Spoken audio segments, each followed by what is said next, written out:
Welcome to You, Me, Empathy, a safe place for leading with your heart. Hey, thanks for being here. You, Me, Empathy is the official podcast of the Feely Human Collective, a collaborative mental health community designed to empower each of us to grow our capacity for empathy, vulnerability, and emotional wayfinding. Just a friendly reminder that this podcast is for educational and entertainment purposes only and is not a substitute for medical advice, diagnosis, or treatment. No one is just a silly boy with a feely heart. You can support the show by leaving a review in Apple Podcasts, following us on social media at Yumi Empathy and Feely Human, and joining the Feely Human Collective community at feelyhuman.co. And now your host, Known Wells. Hello, Feely Humans. Welcome to another episode of You, Me, Empathy. My name is Known Wells, and this is episode 174 on the beauty of what remains with Rabbi Steve Leader. Steve is a rabbi, and we talk a lot about death and grief and the myth of invulnerability and the immeasurable beauty and meaning in life as fleeting and finite. What that means is this life is beautiful and meaningful precisely because it ends, precisely because we die, precisely because we are fallible creatures who will end someday. We will cease living someday, and that's what imbues it with meaning and beauty. We talk a lot about that. We talk about swapping out the stages of grief with waves, what Steve has learned from being at the deathbed of over 1,000 people. And the title of this episode is the title of his new book, The Beauty of What Remains. I read it. It is a tome on grief and living and beauty. It's about beauty, truly. And it's wonderful. If you've ever experienced loss in any capacity, you need to read it. If you've ever experienced beauty in any capacity, you need to read it. It's wonderful. I highly recommend it. It is linked in the show notes for this episode. Before we get to the episode, though, I wanted to just mention briefly that I know I mentioned last intro that my sweet Scooby, my dog, my best friend, has been struggling. He's been slowing down, and I've been having a hard time with it, and I am trying to hold the truths, which is he is dying, he is on his way out, and he's given me this beautiful gift. It's both things. It's both truths. This might be his last week. I don't know. I am trying to honor him. I'm trying to honor us. I would probably like to do it sooner than later, and yet, you know, I'm listening. I'm staying present. I'm trying to do those things, and I'm also heartbroken and so sad. And I guess I just want to say, I mean, this is the episode to talk about death, right? He has given me so much. And you have given me so much. Hold on to your loved ones. Hug when you can. You know, we're still in a pandemic. Get your vaccines. Get your shots. And tell the people in your life you love them. You know, that's what it is. So, please rate, review, subscribe to this podcast in Apple Podcasts or wherever you subscribe. Please leave a rating and review. Please, please, please. That does truly help out the show. And I'm on Patreon at patreon.com/feelyhuman if you want to get a bonus episode per month or monthly Zoom hangs and other bonuses. You can check out patreon.com/feelyhuman. And on Friday, just this Friday, April 23rd, I'm doing a live recording of Yumi Empathy, a live recording of this very podcast, and you can be there over Zoom. I'm going to be recording with guest Jess Springle, who's been a guest on the show before. We're going to talk about where we're at in our eating disorder recovery. We're going to talk about what quote, going back to normal post-pandemic looks like, and answer any and all of your questions. So if you'd like to join us, it is free with an option to Venmo either Jess or I if you'd like, but it's free. It's on April 23rd, 3 p.m. Pacific time. The link to that is in the show notes. It's also linked in my bio on Instagram at immeasurable. I'd love to see you there, truly. April 23rd, live recording of immeasurable, doing it for the first time. We'll see how it goes. Should be fun.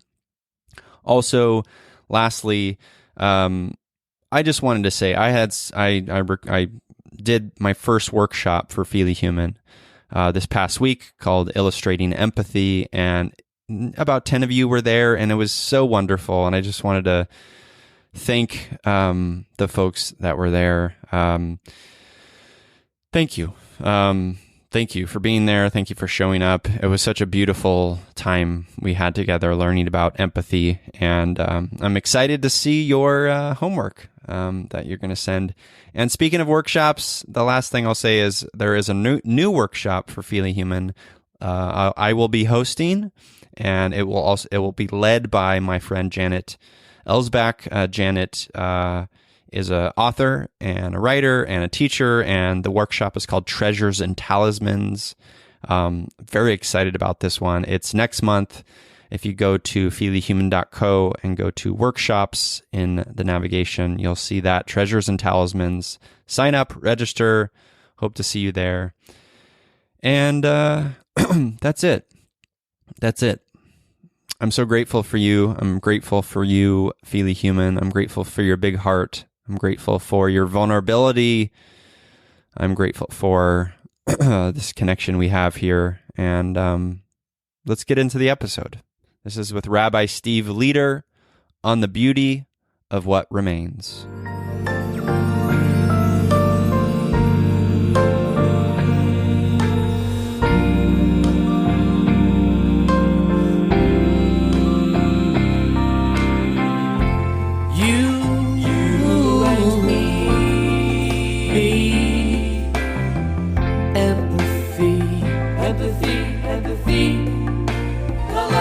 La la la, you, me, empathy, yeah, la la la. Welcome to You, Me, Empathy, the official podcast of the Feely Human Collective. On this show, we explore the struggles, the triumphs, the brights and the darks we face as humans trying to get by on this wondrous and overwhelming pale blue dot. The intent of Yumi Empathy is to talk openly, without judgment, about our mental health, our neuroses, our shared anxieties and worries, to create a dialogue that is vulnerable and deeply human and empathetic, and to share that dialogue with others to inspire emotional and cognitive collaboration and insight, so we can, hand in hand, break down the stigma that make us feel shame and guilt for struggling, for feeling our feelings, for being feely humans. You, Me, Empathy is a safe, friendly space designed to inspire the beauty in each of us. Today, I am awash in beauty because I'm here with writer, senior rabbi at the Wilshire Boulevard Temple, and author of the new book, The Beauty of What Remains, How Our Greatest Fear Becomes Our Greatest Gift. It's Steve Leder. Hello, Steve. Hey, nice to be with you today. Thanks for having me. You're very welcome. So good to have you. I've never spoken with a rabbi before. Well, let's hope this doesn't hurt. It's going to be all right. Yes, it's going to be wonderful. So we always kick off the show, Steve, with an emotional check-in. How are you feeling? A little anxious, to be honest. Yeah? A little anxious today. Yeah. I'm not sure why. Some mornings I wake up with a little anxiety. And, that's just, I think, the nature of life now. And I try to remind myself that I'm part of this much bigger story that's going on. And it necessarily affects me. Yeah. And that despite feeling a little anxious, it does not mean that the bottom is falling out of the world. I feel that. And I think a lot of us can relate to that. I know that I especially in 2020, there was some increased anxiety in the world. A lot of new stuff, a lot of change, a lot of really sitting with stuff that we haven't sat with in our spaces before. And so, to put it in the context of the book, I know we're going to discuss. There have been a lot of deaths, not just physical deaths, but we've experienced the death of many things during the pandemic. I think the most frightening of which is the death of our sense of invulnerability. I think we all realize now on a meta level how vulnerable we are as a species, right? And then you kind of zero in and get to a more microcosmic level of how vulnerable we are as a nation, as a state, as a city, as a business, as a school, as a neighborhood, as a family, and as individuals. And I think it's, there's this death of invulnerability is a big one. I think the loss of the most fundamental human need to hold and be held by people we love. Yeah. I think, there's a poet who said of death, it's the absence that is forever present. And I think this lack of being able to hug and to hold people is an absence that is forever present. I think that's part of it too. And of course, people have lost money, people have lost businesses. We've all lost our freedom to a major degree. Sure. And of course, many of us have lost loved ones to this terrible disease. I mean, I'm in the cemetery 4 or 5 days a week now, so it's very real. Oh gosh, I mean, it is very real, and I miss hugs. Like you said, I miss hugs. I think that it's probably.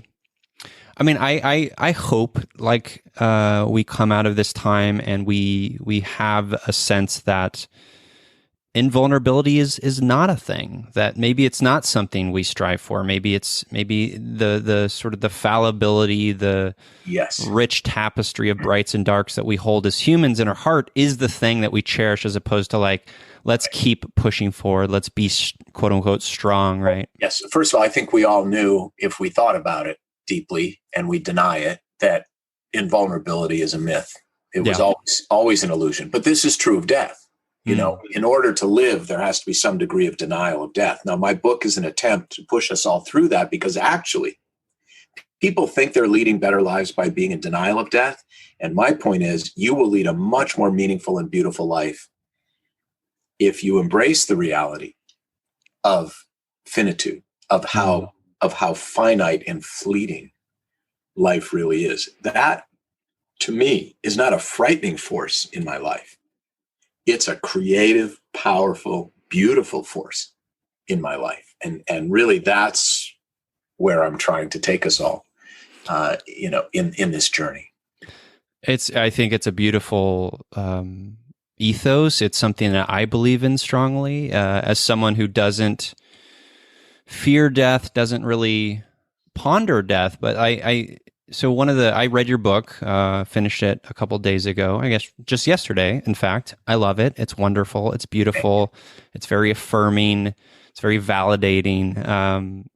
You said in the book, quote, "Death is an opportunity to reaffirm the blessing of life." Let's unpack that a little bit. What does that mean exactly to you? The book weaves together two narratives. One, Steve Leder, the Rabbi, who is deeply experienced in the vicarious experience of death, right? The craft of death. And so part of the book is a field guide. This is what I've learned. This is what we should know. This is what we do. This is why we do it, when we do it, how we do it. And that is held together with this golden thread in the book, which was my journey with my father through 10 years of Alzheimer's and his death 2.5 years ago.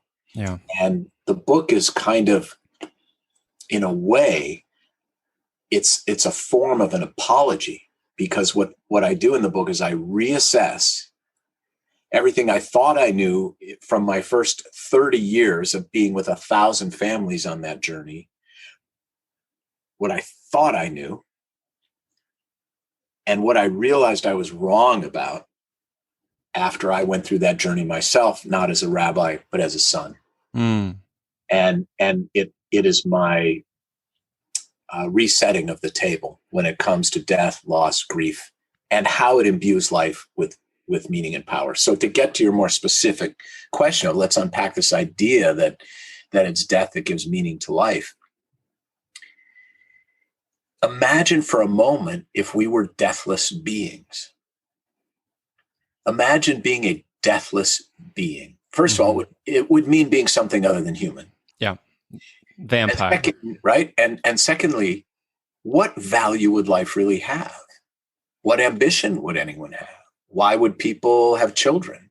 Why would people strive for anything if we led deathless lives? Though I'm going to paraphrase the poet Wallace Stevens, who said, "The beauty of a flower is that it fades." That's why we're not moved by plastic flowers. No one is moved by plastic flowers. They mean nothing to us, because since they have no death, they therefore have no life, right? And so it seems so simple, but it's such a hard truth to really embrace. And when you do, you really start to value time, people. What were the reassessments? What did the rabbi think he knew about death, but the son learned later the rabbi was wrong about? And we can get into that if you want. But yeah. The first thing was my reassessment of grief. Right. So what I used to say to people at the cemetery before we would begin the funeral is I would look them in the eyes. We'll make up a name. I would say, "Susie, the most honest and helpful thing I can say to you right now is it won't always hurt so much." Then my father died. And I don't say that anymore. Now what I say is, "Susie, the most honest and helpful thing I can say to you right now is it won't always hurt so often." And there's a big difference. Right. I was raised, my generation, I'm 60 years old. My generation and yours, every Psychology 101 course in every university always talked about the work of Elizabeth Kubler-Ross, who surmised stages to death and dying and stages to grief. Mm-hmm. And in the book, I push back pretty hard on that, because stages implies that grief is a linear process. Yeah. First you feel A, then you feel B, then C, then D, then E, and then it's over. Yeah. And that's just not true. So in the book, I talk about replacing this idea of stages with a metaphor of waves. Grief for me, it has been, and I didn't understand this till my father died, much more like waves. They come very close together and they're very large at first. And with time, yes, they do spread out. And sometimes you even get a day, a week, a month, a year, of beautiful calm seas, but then your back is turned. And this massive rogue wave comes at you from nowhere and just takes you down. So to me, that's grief. And what I had to learn because of that, the change that caused in me, which has made my life better and more beautiful, is the old Steve Leader, before that understanding of grief, whenever there was a wave coming at me of any kind, a wave of work, a wave of anxiety, a wave of grief, right? Mm-hmm. My default setting was, I'm going to stand my ground, plant my feet, chest forward, and I'm just going to take it because I am stronger than that wave. Right. And we all know, you live in Southern California. We all know what happens. You try to stand up to a wave sometimes. You end up thrown upside down, tossed around like you're in a washing machine, smashed against the rocks, gasping for air. You don't know which way is up. So I have found that the better way, when these waves of grief or waves of loss or waves of COVID anxiety or COVID depression, whatever it is, the better way is to lie down, let it wash over you, and just float with it. Just float with it until you can stand up again. And maybe that's a minute, and maybe that's a day, and maybe that's a week. And it also helps to kind of reach out your hand to someone who can help you stand. Yeah. And that was the first major reassessment. The second was about the duality of memory. You know, I don't know about priests and ministers and imams, but I know about rabbis, and rabbis have all these platitudes about memory after people die. May his memory be a blessing. You know, you'll always have your beautiful memories, right? We say all that. And what I learned, and this I learned also because of the Alzheimer's that my father suffered. So it was both. What was revealed to me was the duality of memory. Yes, memory is beautiful. And it really, really hurts. It's both. In the book, I say it's like being caressed and spat on at the same time. That's memory. And now, is that reconcilable? Is that resolvable? No. But I'm going to say something to you that's paradoxical, but true, which is recognizing a duality and making peace with the fact that it is a duality that cannot be resolved is a resolution. It is the resolution. Yeah. Right. Yeah. So that was the second thing. And I would say the third big thing, and then I'll be quiet and let you ask another question. The third big thing, which we kind of started with in terms of COVID, is that death taught me, and I think teaches us all, something we know, but we don't quite grasp. I call it like standing knee deep in a river and dying of thirst. You know, it's all around us, but we don't grasp it, which is so simple, which is this. No matter how many times we say, I love you, no matter how many times we hold and are held by the people we love, it's never enough. It's never enough. And these are things I never would have known without the experience of profound loss. I mean, that's why I called the book The Beauty of What Remains. The loss strips away this nonsense, these nonsensical things. You know, I used to think a busy life was a meaningful life. Yeah. I mean, didn't we all think that before COVID? I mean, I certainly think culturally in business, there's a lot of that. Yeah. And it's a lie. Yeah. It's just a lie. You know, it's like trying to eat a picture of food. It is not going to sustain us. Right. And COVID has really taught a lot of us that. So these are some of the really important things that turn death into a gift for the living. Yeah.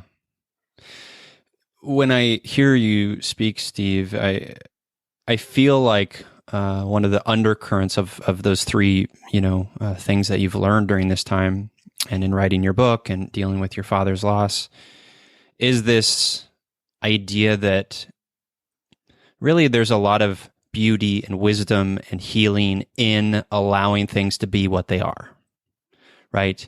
You know, you allowing the wave to wash over you, experiencing the wave, feeling the wave, relying on others, opening your heart in that way as opposed to like, I'm going to plant my feet so strong and, Yeah, there's an old saying, you can't push a river upstream. Right. I'm 60. My dad died 2.5 years ago. So I spent the first 57.5 years of my life trying to push rivers upstream. And you talk about this in your book, your dad being this person who, well, first of all, I should say deeply sorry for your loss, having to go through the loss of a parent and especially someone to Alzheimer's is that sucks. I'm sorry. They die twice. Yeah. I mean, when people come to see me shocked at how sad they are when their parent who had dementia for 10 years dies, they say, I'm so sad. I don't understand it. He's been gone for so long. And I say to them, people with those diseases die twice.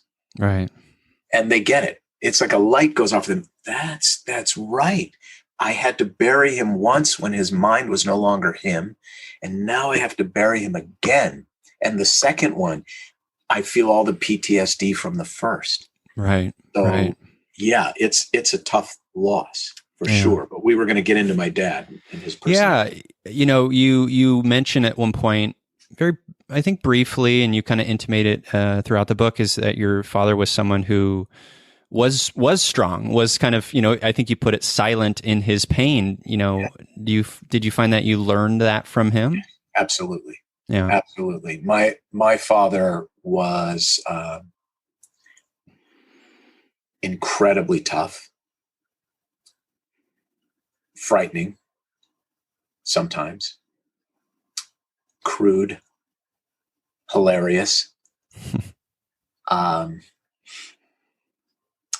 shameless, had an enthusiasm for food beyond any human being I've ever known in my life. There's so much food in this book, more food than I could have guessed. Well, my dad grew up on public assistance, which today we call welfare.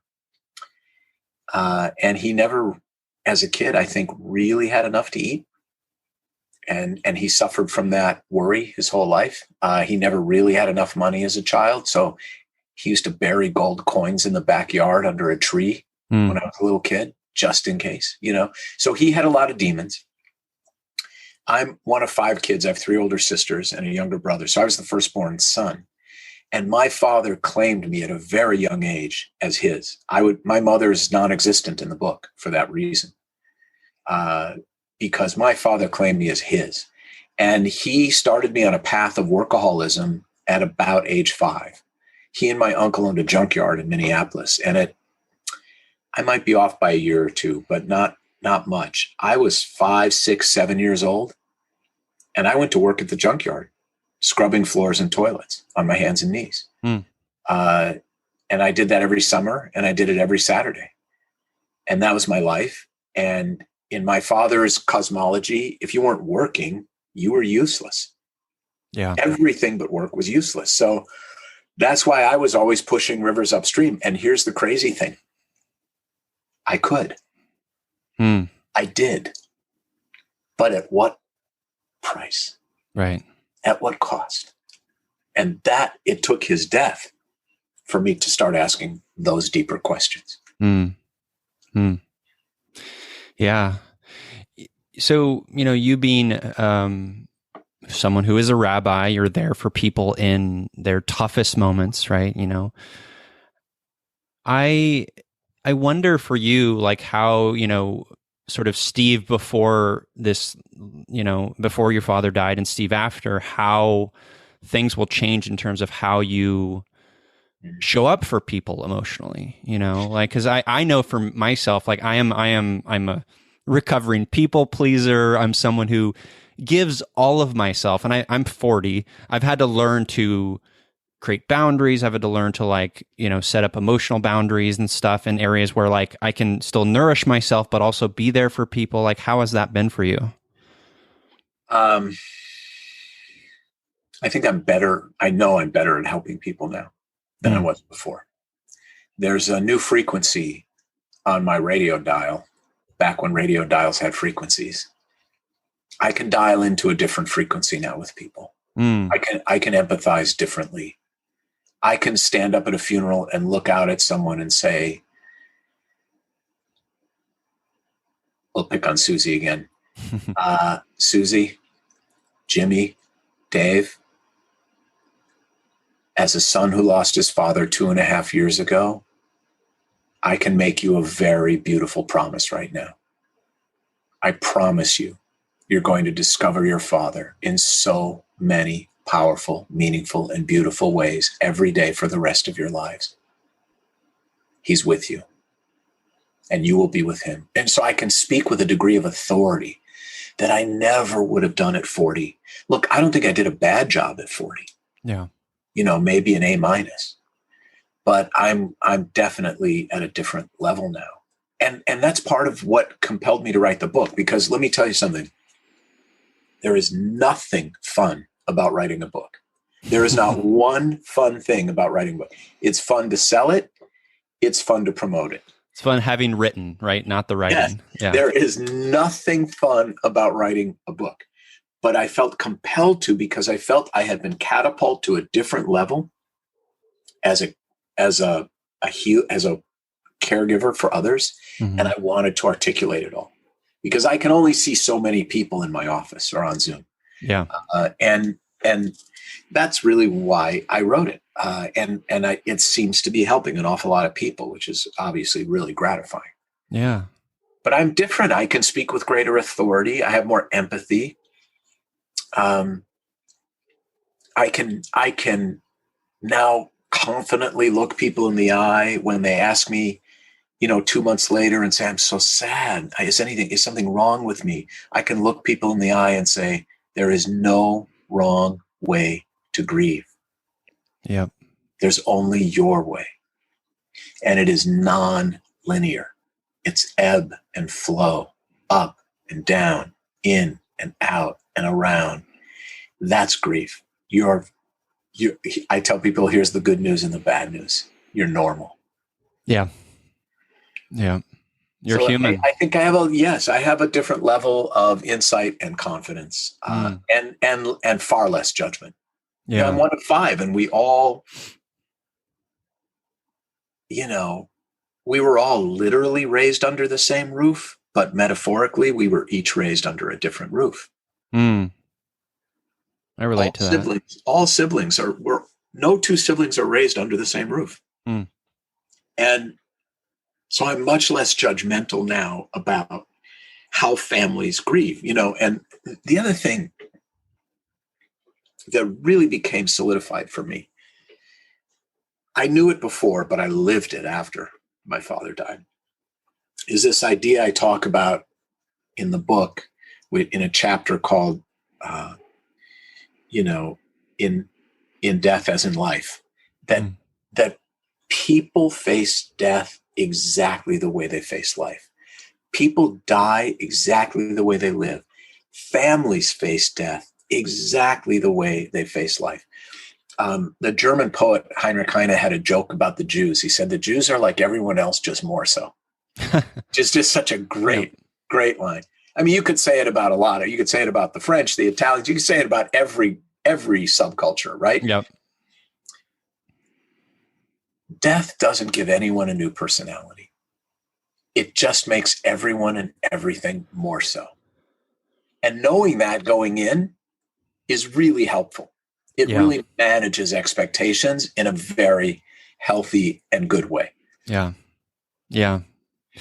Well, I and maybe I'm wrong, but I feel like we have that perception about death because it becomes this built up thing in our minds that this it's the thing we're anxiously anticipating. It's the thing that is inevitable. What is it going to mean? It's this we build it up as this huge thing. And when it comes,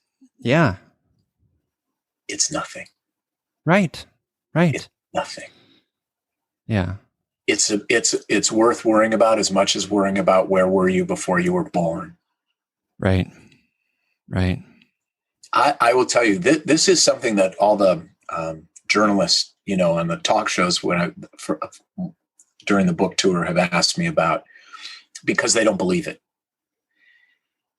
In the book, I mentioned that I've been at the bedside of about 1,000 dying people, and that's not an exaggeration. And and by dying, I mean actively dying, hours or a day or two. And I always ask, are you afraid? And 100% of the time, the answer is no. When you are really dying, you will not be afraid, because it is as natural a thing as anything else we do as humans. The closest thing I can compare it to, the problem is we can't be 100% sure because you have to die to really figure it out and you can't come back. But the closest thing I can compare it to is, imagine when you have felt the worst jet lag in your entire life. You're a zombie. Sure. You're just pure weight, right? All you want to do is crawl into bed in the dark and pull the covers up and go to sleep. You're not anxious about sleeping. You're not depressed about sleeping. It's the most natural thing in the world. It is what your body and your soul need to do. That's death. Yeah. Now, of course, there are exceptions. People get hit by cars and have massive strokes or massive heart attacks, right? People do die suddenly. But most people do not die suddenly. They do not. Right. There's a trajectory. And that trajectory carries you along. And it carries the living along and prepares them as well, right? My father's 10-year trajectory with Alzheimer's weaned all of us from him. Right. And we were ready. Right. And he was ready. And he died peacefully in the middle of the night in his sleep. So, the dying are not afraid. Now, here's the good news, since this is a show that deals with anxiety and mental health. This enables me to look people in the eye who come to me and express fear of death. And I can say to them, here's some good news. If you're afraid of dying, it's not your day. Because when you're really dying, you won't be afraid. Right. Anxiety is for the living. You're fine. Yeah. Yeah. And it's true. It's true. Yeah, that makes sense to me. I saw that you said that, like, the vast majority of people aren't afraid of dying when they're in active dying mode. And that makes sense to me. I understand that. And at the same time, I wonder if, because you're, presumably, at the bedside of people in the Jewish faith. I guess that's a question. Yes, mostly, but not exclusively, because we have many of my congregants have non-Jewish spouses. Yeah. Okay. Because I was wondering, like, I wonder if religion plays a role in that. Well, yes and no. I think what religion does is creates a kind of vessel to contain the moment. Mm-hmm. But there are many rituals for that. I mean, by the way, I should be clear. It's not that the dying don't sometimes have fears, but they're not for themselves. Right. Are the kids going to be okay? Yep. Are they going to take care of mom? Those kinds of things, which is why you have to gather around that bed. And this isn't Jewish or Christian or Muslim. I always encourage the family. Let's circle around her bed. Let's hold hands and let's each take a turn and bless her. Offer her a blessing. And it's so beautiful and so healing. And it's permission granted, Yeah. Yeah. So that's not particularly Jewish. You don't, but I do think there's a role for ritual. I don't think it has to be overly specific. Sure. Unless it's meaningful to the dying. Right. So, for example, there's a prayer that you're supposed to say as you're dying. It's called the Shema in Hebrew. For knowledgeable Jews for whom that's meaningful, I'll hold your hand and say, Eddie, let's say the Shema. And he knows what that means, and I know what that means, and it's beautiful and powerful. But for someone for whom that would never resonate, let's hold hands and offer a blessing. There's a lot of ways to do it. Let's light a candle. There are many ways to do it. Yeah. It seems to me that, like, there is thinking about the person who is dying and is there on their deathbed and is allowing for it to be what it is accepting of their current state, is accepting of their... It's even better than that. I'll tell you why. Yeah, please. Well, I'll just put it a little bluntly. I look the family in the eye and I say, the disease is in charge. The disease has its own rhythm and power, and we are along for the ride. The disease is in charge. And that is such a calming way of thinking about it for people, because it relieves them of guilt. It relieves them of feeling like frenetically they have to do something, change something, fix something. Yeah. You know, the moment you realize the disease is in charge, it's going to bring us all to our knees. It's a different atmosphere. The barometric pressure changes in the room.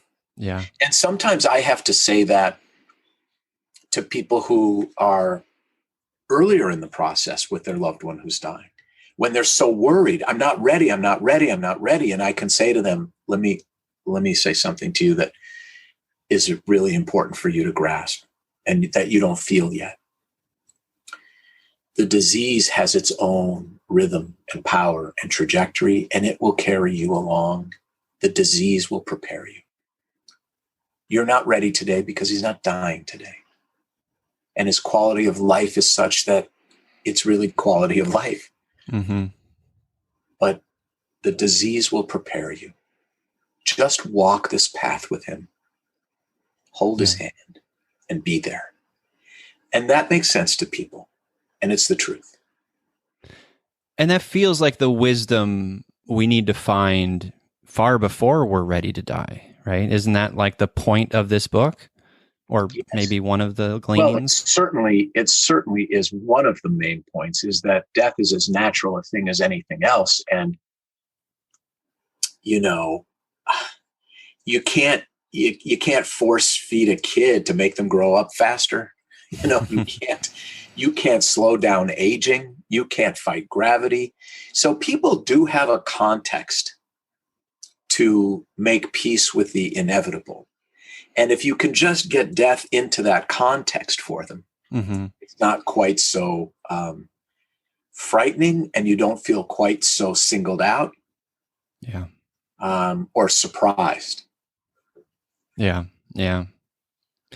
One of the things I really enjoyed and I found very fascinating and it made me think about my own family was you mentioned something in the book about like dysfunctional in life, dysfunctional in death, meaning like exactly. That's you right. know, things aren't going to be magically like, you know, come together and it's going to be beautiful and perfect, right? Like I appreciated that clarification. So many people call me and say, Steve, I've had a terrible relationship with my mother my whole life, but she's just been diagnosed with pancreatic cancer. She's got 3 to 6 months to live. I'm flying back to New York to be with her. And I'm sure finally it's going to be beautiful and we're going to have a really meaningful time together. And, you know, inside I'm thinking to myself, no, you're not. But I don't quite put it that way. What I usually say is, I hope that's true, but I want to prepare you for something that I have found to be true more often, which is that dysfunction in life doesn't change because someone's dying, because people tend to die the same way they live. Yeah. So I just want you prepared for the reality, more likely reality, that your mother is still going to be cold and withholding and want to talk about the weather. And you need to be prepared for that. Now, this is where, let's go a little deeper if we may. Yeah. Now, there's a small percentage of people where we have to go even deeper to a deeper truth that most people just refuse to talk about. And those conversations go something like this. Steve, my mother has been a horrible mother my whole life. Every time I engage, she hurts me. She's a narcissist. And I haven't spoken to her in 3 years. And before that, only maybe on her birthday. But I'm going to go back to New York because she's dying and I don't want to feel terrible after she dies. That I didn't try. To which I say, let me say something to you that's blunt and true. you're not going to regret it when she dies. You're going to be relieved. Yeah. When there's a person who is toxic in your life, when that person dies, generally speaking, it's not regret, it's relief that people feel. And no one wants to say it, but it is deeply true. Mm-hmm. Yeah, I love that. I love that you say that, because we romanticize these things. We canonize people, it's right? Hollywood. It's Hollywood. Yeah. It's not true. Yeah. But let's flip this over and look at the good side, right? Yep. The good side, of course, is if you have this big, whole, juicy, beautiful relationship with someone in life, you're going to have the same relationship with them when they're dying. And this too is very important. You know, another thing I learned from my father's death is how phony people can be when they are trying to console you. And it is the opposite of what I needed. Okay. So when my father died, the last thing I needed was for my friends to walk in my front door with this phony long face and this whispered, "Oh, Steve, I'm so sorry for what you're." That's not what I needed. What mourners need when you approach them, they need you to be exactly with them in death who you were with them in life, right? If you're a joker, joke. If you're a feeder, feed. If you're a hugger, hug. If you're a errand doer, do errands, okay? Whatever it is, be authentic. Just walk in the door and be authentic, because that is the thing that assures the mourners that the bottom hasn't fallen out of the world. Yeah, the foundation's still there. Yeah, my friends are still my friends. He's still laughing. He's still inappropriate. He's still hilarious. Yeah. He still brought corned beef from Langer's. Oh my God, you know, that's what you need. It's life affirming. Don't put on a bad acting job when you go to console someone who's mourning or someone who's dying. I tell a lot of jokes. I almost always leave a dying person's hospital room with my new favorite joke. Always. Because that's me. Yeah. That's me. And why not? Why not? You know? So I think that's another really important point about authenticity. Mm-hmm. Authenticity is always the way to go when you are dealing with loss. We need people to be who they are, right? Yeah. Yeah, absolutely. Here's a fun question. So you're still a spring chicken, Rabbi. I'm a chicken. I don't know. You're a chicken. Do you I know, in reading your book, I know that you're not languorously pondering on these things necessarily, but I want to ask the question anyways. How would you like your final days to be? I hope without pain. And I hope with enough cognition to really enjoy the people I love being around me. Yeah. And to give them some beautiful last memories. And to comfort them with the knowledge that I'm not afraid. Yeah. And I'm okay. And they're going to be okay. So I guess I would like my final days to be very much like I want every day to be. Yeah. You know? Yeah. Yeah. I love that. I think you at some point in the book, you said, your dad had said there's always money for books, which I just took a moment as I was reading that. And I was like, yes, I love this man. Yeah. What are you, what books? I mean, I know you're you just finished a book. What books have you enjoyed recently? Or read within the last couple of years that you've enjoyed?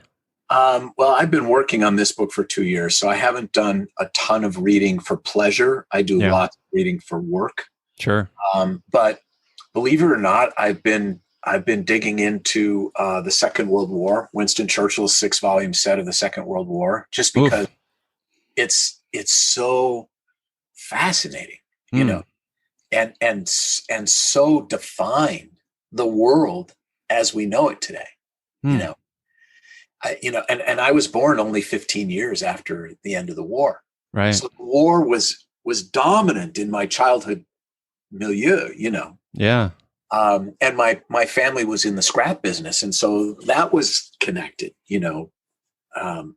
because they were engaged in recycling metal to build tanks and planes and ships. Wow. So I just think I'm fascinated by Churchill. I'm fascinated by the idea that had we treated Europe, particularly Germany, differently after World War I, we probably would have avoided World War II, which is a great lesson in not rubbing someone's nose in it. But anyway, so I'm like slowly clawing my way through that. And lately I've been reading a lot of Leonard Cohen poetry. Oh, nice. Yeah, I'm a big fan. I even use one of his poems in the book. Yeah. If it be thy will. There's a lot of music in the book. Yeah. Because music was one of the ways my father communicated his affection for us. He would sing, as I said, he was a pretty harsh guy.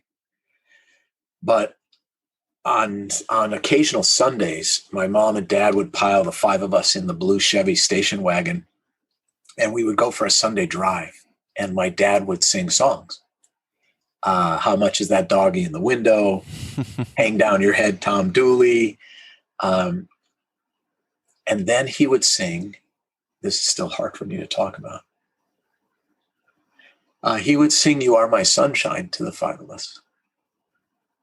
And it was one of those rare moments in my childhood when I remember really knowing that he really loved us.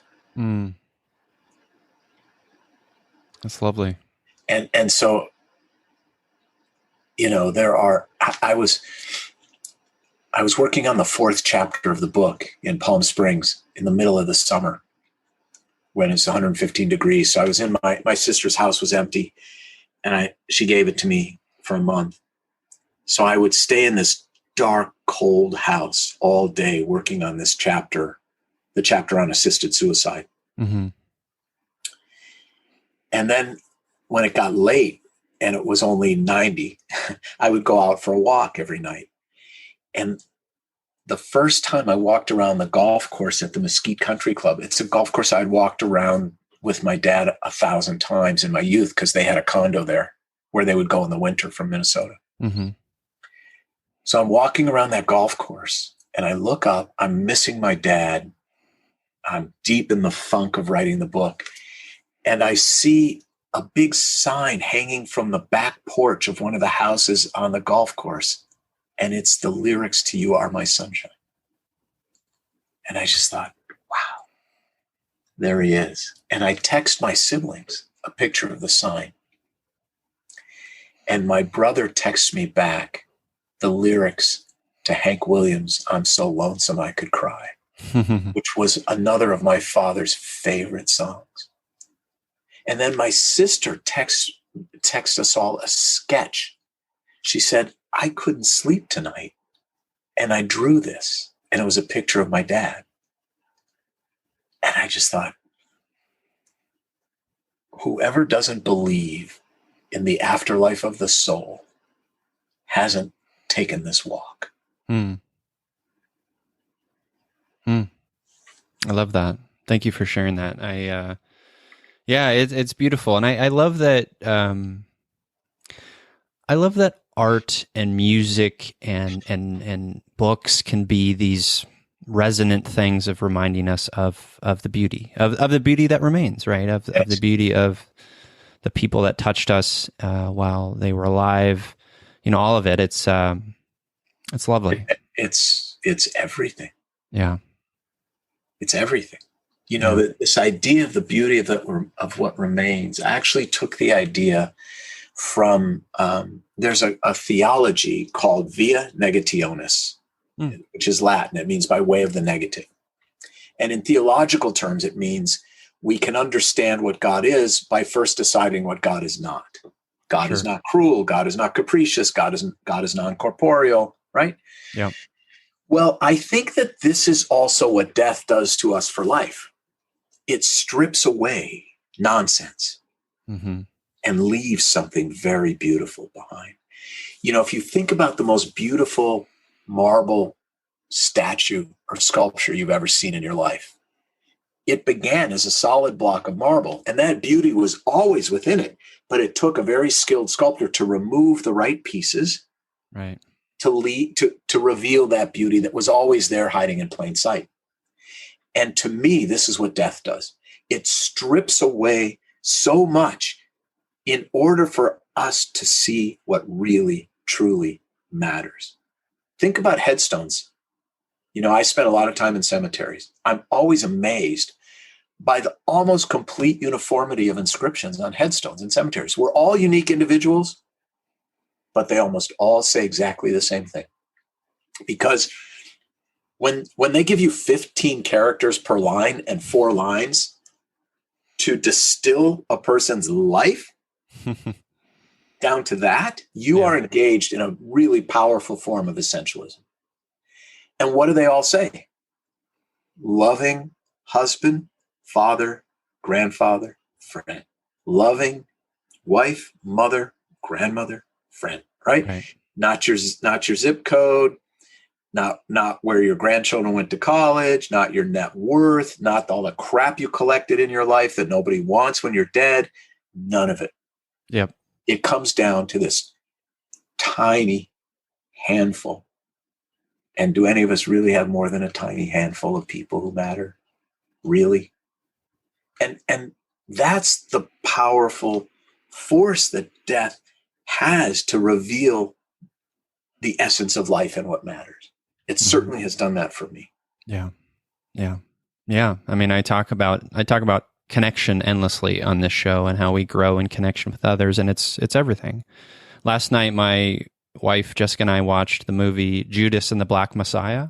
Oh, I saw the promo for it yesterday, but I haven't seen it yet. It's heartbreaking, but very, very worth seeing. And Fred Hampton, the former leader of the Black Panther Party, always said, "Power to the people." Right? It's about the people, right? It's not about really anything else. It's about like what we give each other, how we connect, how we glean and find perspective and healing through one another. That's it. And that's why headstones are so terse. Yep. Because that's all that really matters anyway. Yep. Well, Rabbi Steve, I know you only have a few minutes, so let's talk about empathy heroes. We always kind of wrap up the show talking about the people in our lives, could be even characters from stories we love, who are deeply empathetic, compassionate people. I'll go first to give you a moment to think about yours. Yeah. My empathy hero this week is a new friend I met, Sarah Crossley, who has a podcast called Kinda Okay. And she is sweet. She lives up in Canada, is a very talented illustrator. And we had a chat recently on her podcast. And it was one of those chats where I just felt like, immediately I was like, this is my people, right? It was just like, we're heart to heart, we're vulnerable, we're sharing our mental health stories. It was very beautiful. And I'm just grateful, at 40, you don't, as an adult, you just don't meet new people really, especially in the time of COVID. So I was just grateful to meet Sarah, and that's why she's my empathy hero this week. That's beautiful. Yeah. Well, mine is a guy I've known for a long time, but he taught me a very important thing about empathy. His name is Abe Wagner. He lives in Denver, and he does a lot of writing and teaching about transactional analysis and empathy. And what he taught me is when I'm dealing with any person who is angry, the first thing I need to figure out is a way to help that person know I understand. And I would be no different if I felt the same way. And that has reframed and taken the sting out of hundreds, maybe thousands of conversations I've had to have as a rabbi, because I'm not just the rabbi of some small community. It's a massive 3-campus synagogue, 2,700 families. So it's also a business of sorts, and we don't always get it right, and people get angry. And Abe is the one who taught me to say, you know what? I wouldn't like it either if I thought my rabbi didn't care about my emails. I get it. I would feel exactly the same way. Yeah. And it's, again, one of those very simple things, but it was not my default setting before I met Abe. And I brought him down to train our whole staff. He really has helped me and an awful lot of people. So Abe is my empathy hero, and I hope he hears this podcast. Oh, that's lovely. I love that. Yeah, what a beautiful shift in the narrative. Yeah, that's wonderful. Well, Steve, where can the listeners out there connect with you and read your book? The book is available at local bookstores, also on Amazon. It's back in stock. They didn't have any for a while, but now they do. Again, it's called The Beauty of What Remains, and you can get it on Amazon. And the best way to engage with me, I don't really get engaged on social media other than Instagram, because they're all too complicated for me except for Instagram. So Steve_leader, at Steve_leader, LEDER. And you can reach me on Instagram and follow me there. Wonderful. Well, Steve, thank you so much for being a part of You Me Empathy. You're welcome. I really, really enjoyed it. And likewise, I will tell you what you're doing is very important. Keep it up. Well, same to you, my friend. And to you listeners, as I always say, I'm here, you're here, we're here together on this wayward, overwhelming, awe-inspiring, pale blue dot. We have each other. It's You Me Empathy.